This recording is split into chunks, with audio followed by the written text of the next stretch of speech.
नमस्कार मित्रांनो, big boss Marathi ह्या शोशी निगडीत एक फार मोठी अपडेट पुढे आली आहे।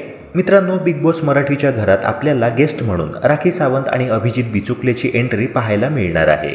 आणि स्वाभाविकच जशी ह्या दोघांची पर्सनॅलिटी आहे त्यानुसार त्यांनी घरात मोठा राडा केल्याचे प्रोमोद्वारे पाहायला मिळत आहे। राखीने तर अक्षरशः निक्की तांबोळीची बोलतीच बंद केली आहे। तिने निक्कीला अक्षरशः सस्ती राखी सावंत असे संबोधले आहे। तर अभिजित बिचुकलेने घरात तोडफोड केल्याचे आजच्या एपिसोडमध्ये आपल्याला पाहायला मिळणार आहे।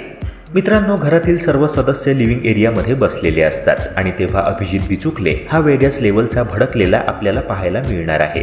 या आठवड्यात घरातील सदस्यांनी नेमक्या काय काय चुका केल्यात ह्याबाबत त्यांना तो सांगत असतो। तसेच त्यांची कान उघडणी देखील तो करत असतो। अंकिता वालावलकरला तो म्हणतो की अंकिता, तू तर सूरज चव्हाणला भाऊ म्हणतेस आणि जेव्हा नॉमिनेशनची वेळ येते तेव्हा त्याच्याच विरोधात तू जातेस। बहीण भावासोबत अशी कधीच करत नाही। असे करणारी तू एकटीच घरातील सदस्य नाही, घरातील इतरही सदस्य अतिशय कुचकेपणाने वागत आहेत। हे सगळं बघता मला तर इतका राग येतो की मी काहीही फोडू शकतो, असे म्हणत अभिजित बिचुकले बिग बॉसच्या किचनमध्ये जाऊन भांडी आपटताना दिसतोय।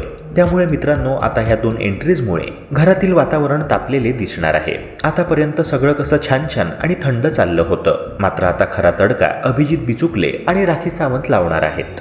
मित्रांनो, राखी सावंत आणि अभिजित बिचुकलेच्या एंट्रीवर तुमचे काय मत आहे? अभिजित बिचुकले जे अंकिताला बोलला ते योग्य होतं का? तुमचं मत कमेंट सेक्शनद्वारे नक्की कळवा आणि ह्या व्हिडिओला लाईक करून चॅनलला सबस्क्राईब करायला विसरू नका। भेटूया पुन्हा एका नव्या व्हिडिओसह। जय हिंद, जय महाराष्ट्र।